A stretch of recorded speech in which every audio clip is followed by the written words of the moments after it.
Well, I was just going to say, it's so wild to me how that performancism has even slipped into the church. I mean, how often in churches today do you hear, what are you doing? What ministry are you a part of? And people begin to, I mean, their Christianity is wrapped up in the ways that I can serve, what I'm doing. Because if I'm just coming to the church to hear a message about the grace of God and receive that, well, that's not enough. I got to be doing, because my identity is wrapped up in that. And so it's outside all over the place, but it's also something that's started to bleed into the church as well. Oh, absolutely. Maybe the church was one of the places where it started. I mean, really, it could be. Really, what are you in pietist circles? Where it's an individual, personal kind of thing. It's did you have your quiet time? The way I grew up, did you miss your quiet time? And the people who really whose value was the greatest in the kingdom were the people who had their regular quiet time. They never missed it.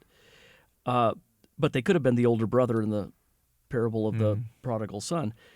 And then, on the other hand, you have now, it seems like, people who were raised in that reacting against that in a more public, service-oriented legalism to say, well, what did you do this summer? Did you build wells in Africa? Our church went to Africa to build wells, and I don't think that you were on the bus. I try to point this out in the book in some way, because it's different sides of the same coin. Yeah. In both cases, because personal devotion is a beautiful thing, and acts of service are and even advocacy and justice. These are wonderful things, but when that becomes your replacement religion, then basically the message from the pulpit from up front is perform. Yeah. Perform in this way that I have said is important.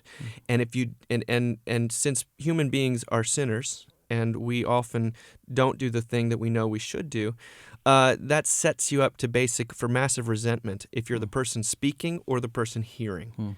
Because why won't these people do the things I tell them to do? Yeah, it's Martha. It's Martha with her sister Mary. Yeah.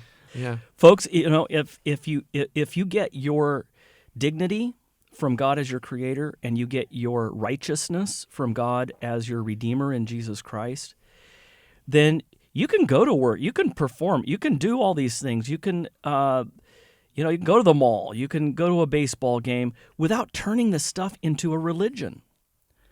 Because you don't need these things to define you. You don't need these things to give you meaning and purpose. Rather, God gives you meaning and purpose. He defines who you are. And then you get to do these things not as ends in themselves, not as idols, but as gifts from the God who defines you.